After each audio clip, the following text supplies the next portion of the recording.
नमस्कार. मी आशुतोष टिळक. 17 फेब्रुवारी ते 23 फेब्रुवारी 2024 या आठवड्याच्या आर्थिक बातम्या घेऊन तुमच्या समोर हजर झालो आहे. सुरुवात करूया या आठवड्याच्या आर्थिक बातम्यांना. काय बातम्या होत्या या आठवड्यामध्ये? बातम्या काय सापडल्या नाहीत. One Indian company faces EU sanctions. Record in sovereign gold bond मध्ये काही रेकॉर्ड सेटअप झाले आहेत. RBI pushes UPI like system for credit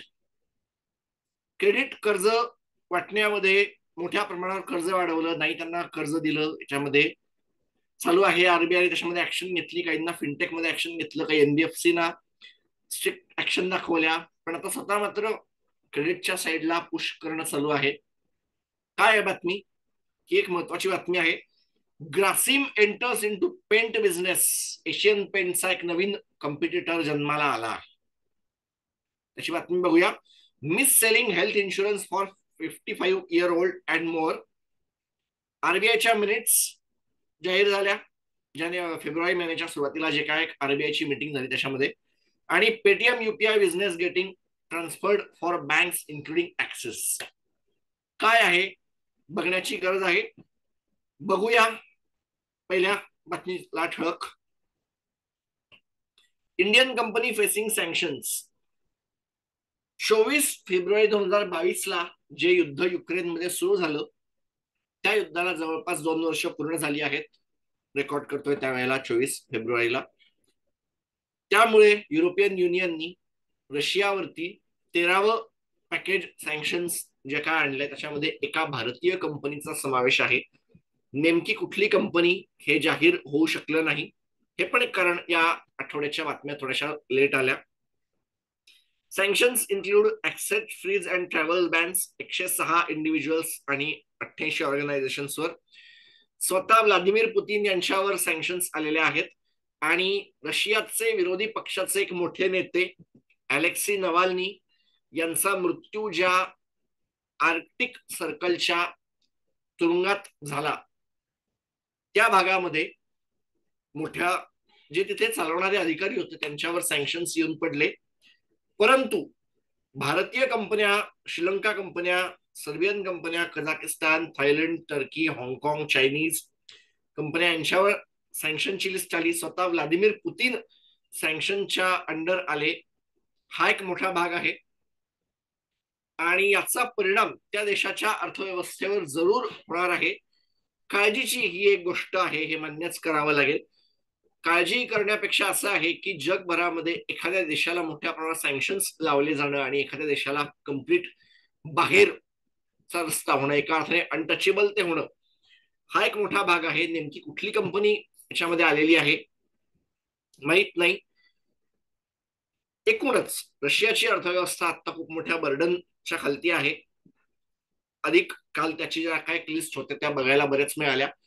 युद्धाचे असलेलं साहित्य बनवणाऱ्या कंपन्या यावेळेला सँक्शनच्या अंडर आल्या. म्हणून एक पुढची जी बातमी आहे की रशियाने त्यांचे जे काय रुपये होते ते मोठ्या प्रमाणावर भारताच्या याच्यामध्ये असले वापरले आहेत. त्यांना भारतातून खरेदी करावी लागली आहे. Was one highlighted reason. हे एक बातमी या आठवड्याची म्हणावी लागेल.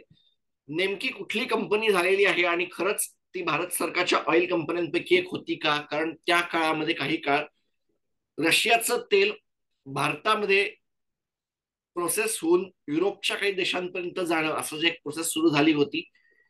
हे करणाऱ्या कंपन्या मग भारतातल्याच आहेत का, याच्याविषयी अधिक हायलाइट युरोपियन युनियनच्या जर्नलमध्ये सापडेल असं म्हणलं गेलं. परंतु अधिक काही नावं त्यात मला सापडली नाहीत. वाईल रेकॉर्डिंग याच्या पुढे आली तर मला माहित नाही, पण बघावं लागेल.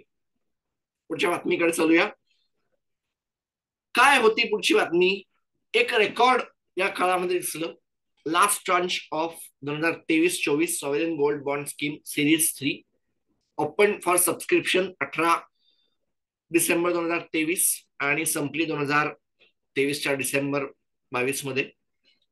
Sovereign gold bond scheme 2023-24 series has an issue price of 6199 per gram of gold with 50 रुपये डिस्काउंट ऑनलाईन पेमेंट. याच्यामध्ये एक रेकॉर्ड सेटअप झाला आहे.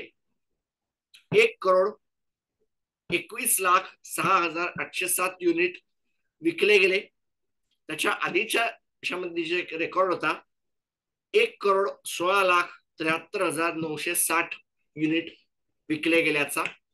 आणि मॅटर या सगळ्यामध्ये आता असा झालेला आहे की जेपी मॉर्गनच्या बॉन्ड इंडेक्स मध्ये ज्या वेळेला भारताचा समावेश होतो आहे त्यावेळेला भारत सरकारसाठी किंवा डोमेस्टिक इन्व्हेस्टर्ससाठी सॉव्हरियन गोल्ड बॉन्ड हा एक गुंतवणुकीचं माध्यम बनत चाललं आहे का, किंवा त्याच्या बाहेर सरकारसाठीही त्यांचं उत्पन्न रेज करण्याचं, कर्ज घेण्याचं एक माध्यम होत चाललं आहे का. कारण 2023-24च्या भागामध्ये ज्या वेळेला मोठ्या प्रमाणावर ते होते, अगदी सुरुवातीच्या काळामध्ये जे आले सॉव्हरियन गोल्ड बॉन्डचे इश्यू, त्याच्यामध्ये अनेकांनी उत्तम रिटर्न कमवले आहेत. डिस्क्लोजर, माझा कुठलाही त्याच्यामध्ये गुंतवणूक नाही, डेट फंडामध्ये माझी अशी कुठलीही गुंतवणूक नाही. इंटरेस्टेड जरूर आहे, हे सांगावं लागेल. त्यामुळे पुढच्या बातमीकडे जाऊया. UPI movement for credit. झालं काय की public tech platform for frictionless credit is a digital platform developed by Reserve Bank of India Innovation Hub. साध्या साध्या भाषेमध्ये बोलायचं तर आरबीआयनी आजपर्यंत मोठ्या बँकांना नाही म्हणता येणार, फिनटेकला, एनबीएफसी ना रिस्क त्यांची जी काय कर्जाची होती मोठ्या प्रमाणावर ती वाढते आहे आणि म्हणून त्यांच्याकडे लागल्या रिस्क वेटेड कॅपिटल मोठ्या प्रमाणात त्यांनी वाढवलं आणि त्याच्यामुळे भारताच्या कर्ज बाजारामध्ये काही प्रमाणावर कॅपिटलची गरज तयार झाली. काही बँकांसाठीच डिपॉझिट टू लोन रेशो मोठ्या प्रमाणात गडबडला, मोठ्या अनेक अनेक सारे इश्यू तयार झाले. परंतु आता स्वतः RBI UPI movement for credit पीटीपीएफएस असं त्याचं एक जे नाव आहे त्यांनी तयार केलेला त्याच्यामध्ये समोर येत आहे.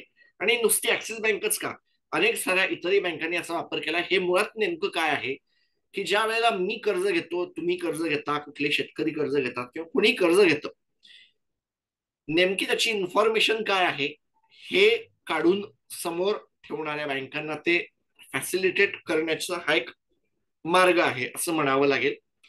That's one factor highlighted. Very great.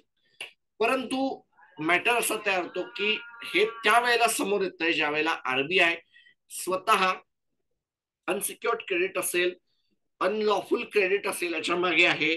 RBI white list जाहीर करते आहे कर्जाच्या बाबतीमध्ये आणि अशा वेळेला कर्जाच्या बाजाराकडे आरबीआय अशा तऱ्हेने बघते आहे, परंतु स्वतः या तऱ्हेने करते. हा एक पुश म्हणावा लागेल किंवा एक प्लॅटफॉर्म म्हणावा लागेल. इझी क्रेडिट फार्मर्स लोनच्या साईडला सरकार देण्याचा प्रयत्न करते आहे, आरबीआय देण्याचा प्रयत्न करते आहे.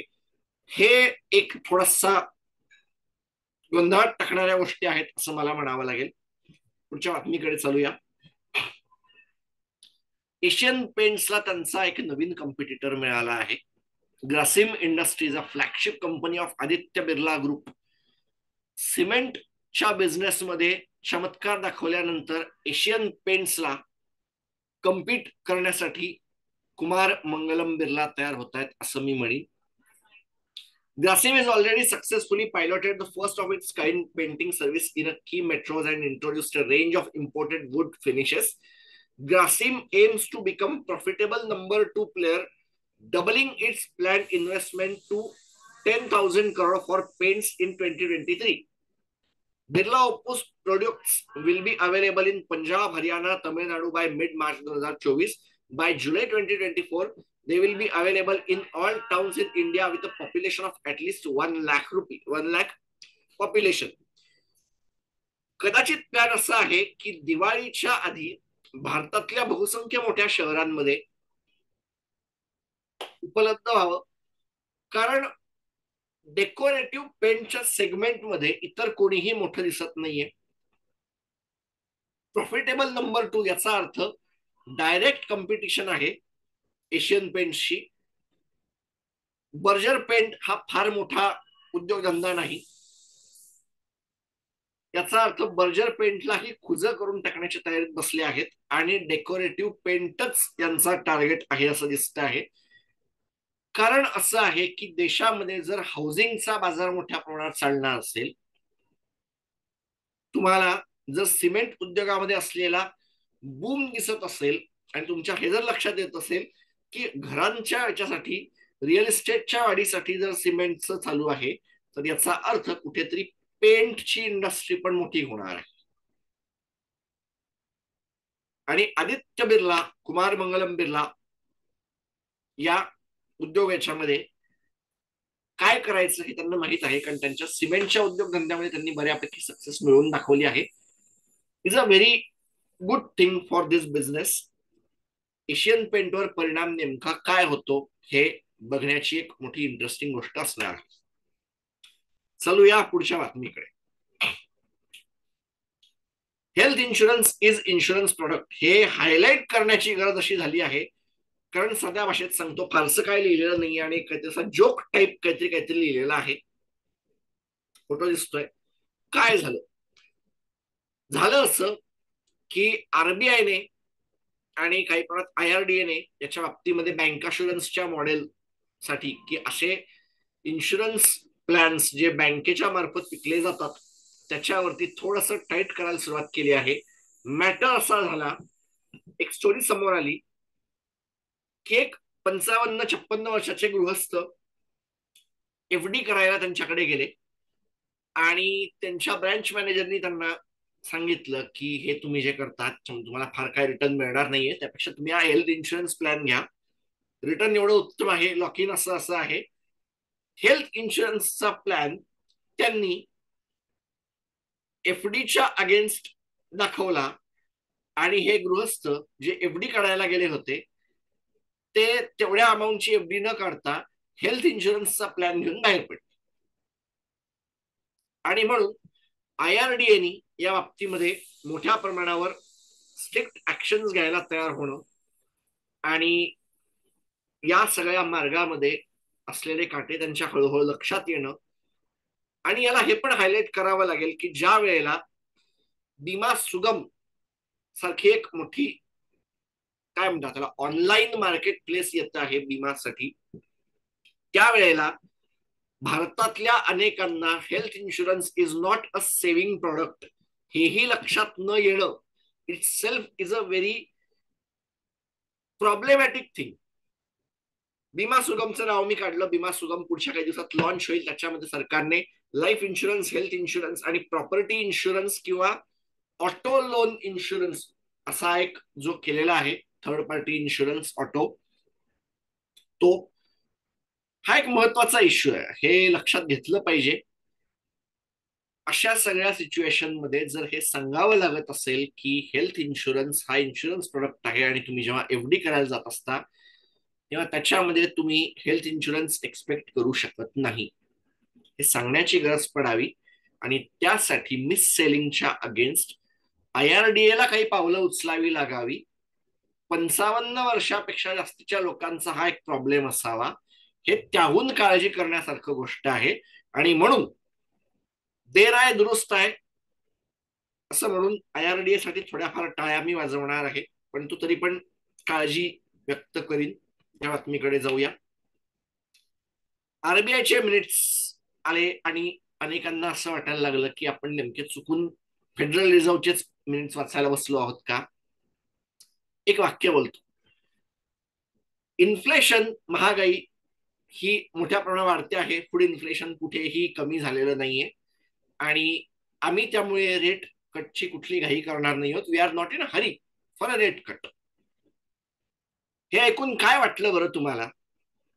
2 क्षण तुम्हाला असंच वाटलं असण्याची शक्यता आहे की मी चुकून RBIच्या नावाखाली फेडरल रिझर्व्हचे मिनिट वाचतो आहे का.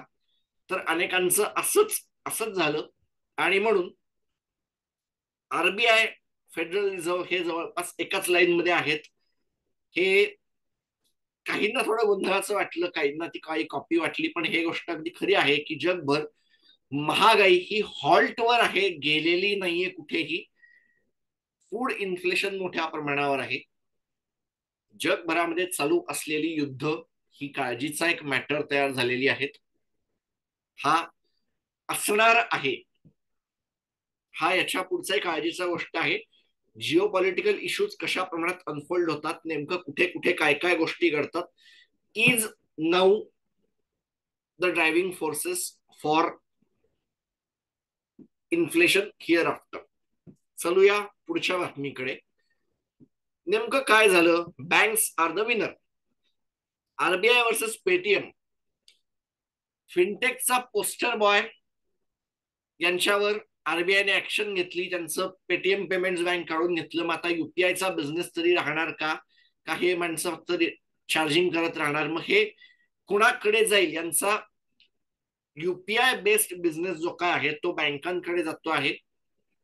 आणि शेजारी मागे तुमच्या जो फोटो तुम्हाला दिसतोय माझ्या मागे, तो तुम्हाला हे दाखवतोय की या सगळ्या बिझनेसमध्ये ऍक्सिस बँक ही किती मोठी आहे.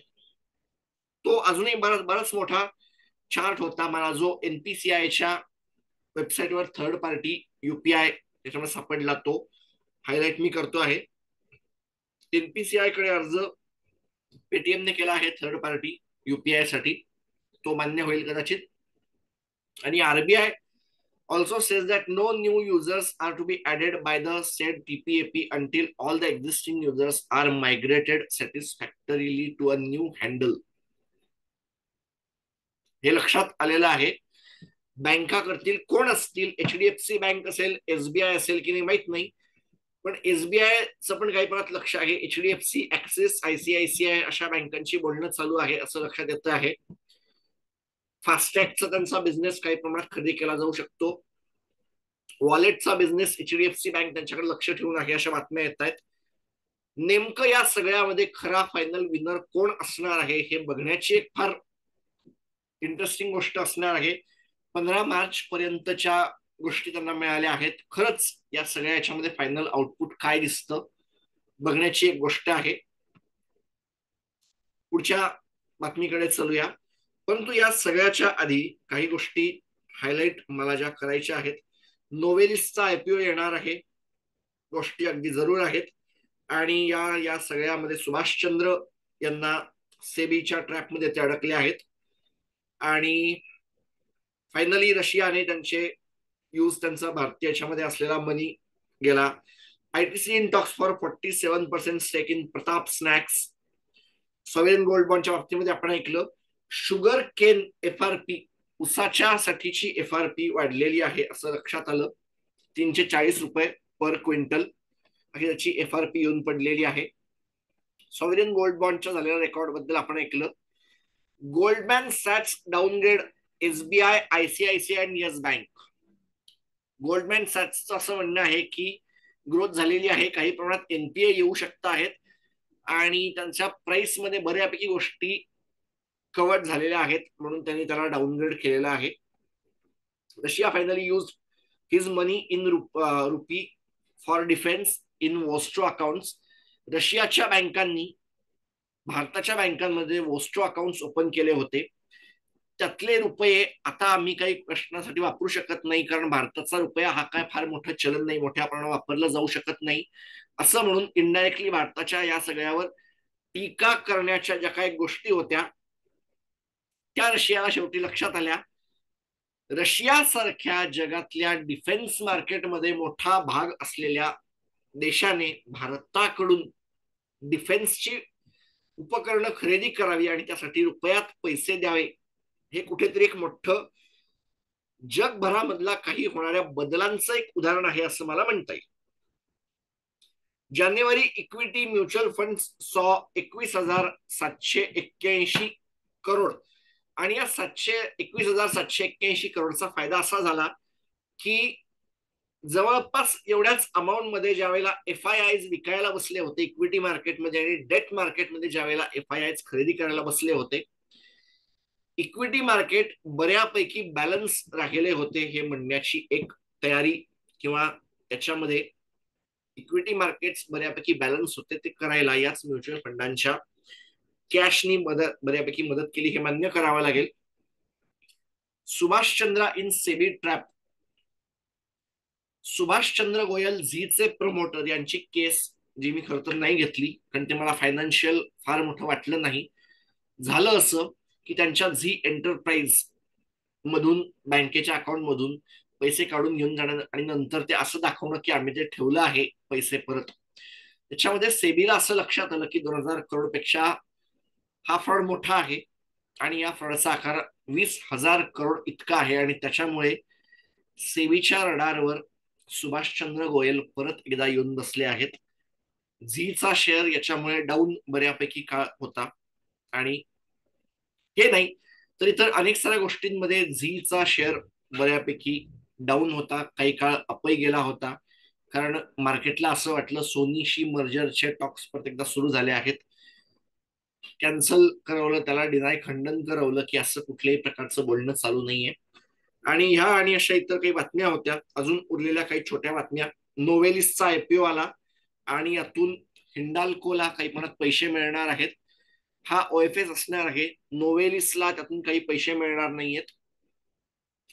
स्पाइस जेटच्या मालकांना अजय सिंग यांच्यावर सरकारने सॉरी सुप्रीम कोर्टाने त्यांच्या कमेंट अशी टाकली की you have money to buy Go First but not for payment to Credit Suisse. Court ask Ajay Singh.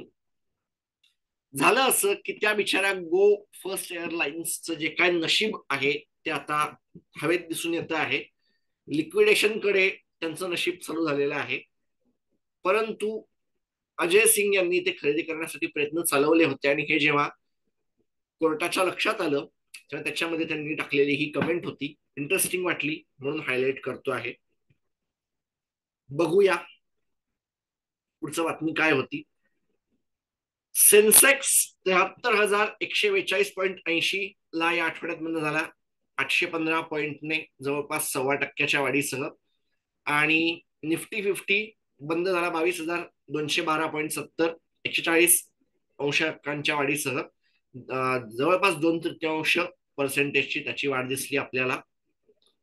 आणि पुढचं होतं निफ्टी बँक 46,811.75 84 बेसिस पॉईंट जवळपास 90 बेसिस पॉईंटची वाढ. निफ्टी फायनान्शियल सर्व्हिसेस 20,677.10 जवळपास 1% वाढीसह तोही बंद झाला निफ्टी फायनान्शियल सर्व्हिसेस. पुढचा इंडेक्स होता Nifty bank Nifty financial services. S&P BSE mid cap 39,934.21 down होता Nifty BSE mid cap. Nifty small cap S&P BSE small cap जो होता तो 46,033.47 ग्रीन मध्ये होता. जवळपास तोही बॅलन्सच होता असं म्हणावं लागेल. पॉइंट जवळपास 0.5% वाढीने बंद झाला. पुढचा अंक होता निफ्टी प्रायव्हेट बँक लीड करायला बसले आहेत जवळपास 0.5% वाढीने 23,430.85 ला. निफ्टी PSU बँक लाल मध्ये दिसल्या जवळपास 1% घटीने 7,076.05 जवळपास 1% त्याच्या डाऊन मध्ये बंद झाल्या या आठवड्यामध्ये. S&P BSE PSU इंडेक्स 1.25% घटीसह बंद झाला 18,710.55. S&P BSE 500 ब्रॉड मार्केट मध्ये जवळपास 0.5% वाढ घेऊन ब्रॉड मार्केट बंद झाले. S&P 500 US इंडेक्स बंद झाले 5,088.80 1.5% थोडी जास्तची वाढ. डाउ जोन्स इंडस्ट्रियल ऍव्हरेज 39,131.53 ने बंद झाला जवळपास 1.5% वाढीने. नॅसडॅक इंडेक्स बंद झाला 16,000च्या खूपच जवळ बंद झाला. कदाचित काही काळासाठी त्याने 16,000 टच पण केलं होतं या आठवड्यामध्ये. ऑल टाइम हायच्या तो आसपास 1.5% वाढीने. त्याच्यानंतर जर्मन मार्केट फ्रेंच मार्केट काय झालं. फ्रेंच मार्केटमध्ये 7,966 3.25% वाढीने बंद झाला फ्रेंच मार्केट्स. ब्रिटिश मार्केट्स बंद झाले 7,706.28 ने. फारशी काय वाढ नाही परंतु लाल मध्ये हे बंद झाले त्याचं एक मोठं कारण हा देश आर्थिक मंदीच्या आत गेलेला आहे आणि त्यातून ते बाहेर पडण्याचा प्रयत्न करत आहेत. USD INR मिळत होता 82 रुपये जवळपास 83 रुपये खर्च करावे लागत होते तुम्हाला. युरो खरेदी करायला जवळपास 90 रुपये तुम्हाला खर्च करावे लागत होते. आणि खनिज तेल WTI नायमेक्स क्रूड बऱ्यापैकी अप अँड डाऊनने तो बंद झाला. 80च्या वरती का या आठवड्यात तो जाऊ शकला नाही. $76 पर बॅरल. ब्रेंट क्रूड ट्रेड होत होतं बऱ्यापैकी अपला डाऊन ट्रेड होत होतं. या आठवड्यात $80 32 वरते बंद झालं. या आठवड्यामध्ये कंटिन्युअस कॉन्ट्रॅक्टवर ट्रेड करत आहे. Henry Hub natural gas March 2024चा त्यांचं जे काय ट्रेड होतं मागच्या याच्यामध्ये ते दिसलं 1.58 पर MMBTU, $1.50. जगभरामध्ये ग्रोथ नाही आणि इंडियन बुलियन रेट्स सोनं खरेदी करायला तुम्हाला 62,470 रुपये द्यावे लागत होते 10 ग्रॅमसाठी आणि चांदी मिळत होती 70,790. या होत्या या आठवड्याच्या आर्थिक बातम्या. पुन्हा भेटूया पुढच्या आठवड्यात. तोपर्यंत नमस्कार.